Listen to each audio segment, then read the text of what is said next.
Funcom's Conan Unconquered isn't the kind of real-time strategy game that comes to mind when you picture StarCraft 2. There's no campaign, multiplayer is strictly cooperative, and you can pause to take a breather.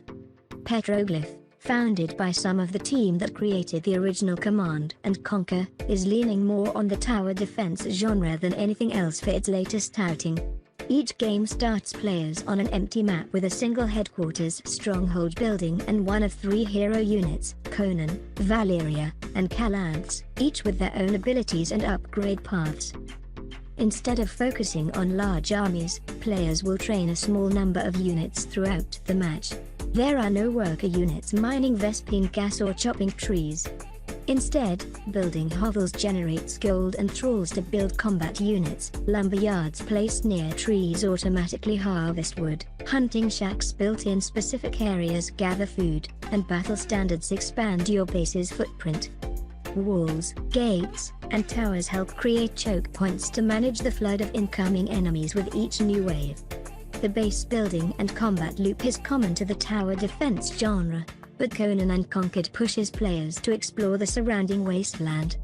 This is one of the best ways to level up troops and find chests filled with gold and other resources.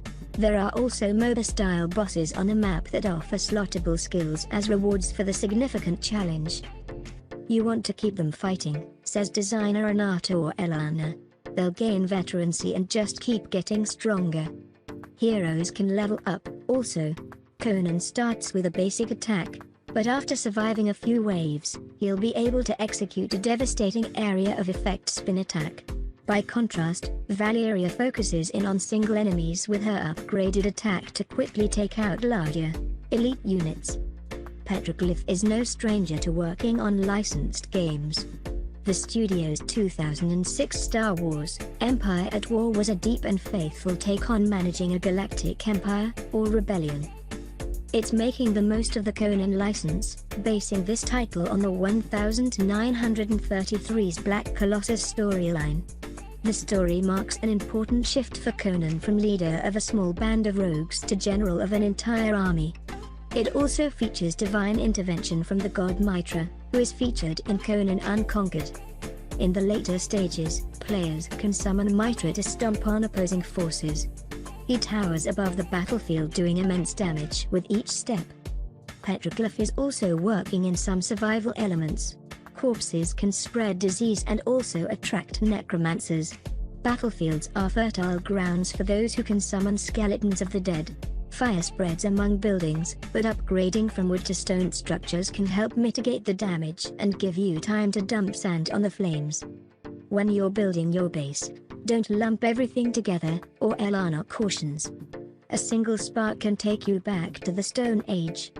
While cooperative play isn't new to real-time strategies, it's core to the Conan Unconquered experience. Players start side by side outside their shared HQ. Each needs to build out their own buildings and construction resources aren't shared. PvP creates a specific type of environment that sets people against each other, or Elana says. We wanted to create a cooperative environment. We love playing games with friends and family and sharing the story and experience, so we wanted to focus on that now. Finding a chest in the wild does benefit both players, and structures like healing fonts can benefit any units in their radius. The line between mine and ours seems to be drawn to inspire collaboration without players butting heads over scarce resources. Petroglyph was wise to fudge that line a bit when it comes to repairing buildings. A single button press will allow you to spend gold to repair all of your own structures.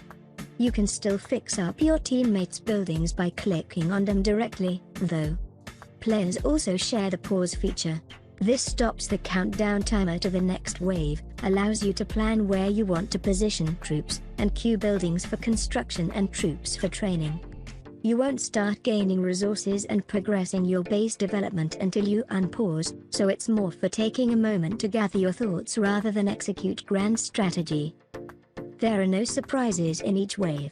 Like many tower defense games, Conan Unconquered tells you exactly what types and quantities of units you can expect and where they'll be attacking from. Coordination is key when it comes to fortifying the base.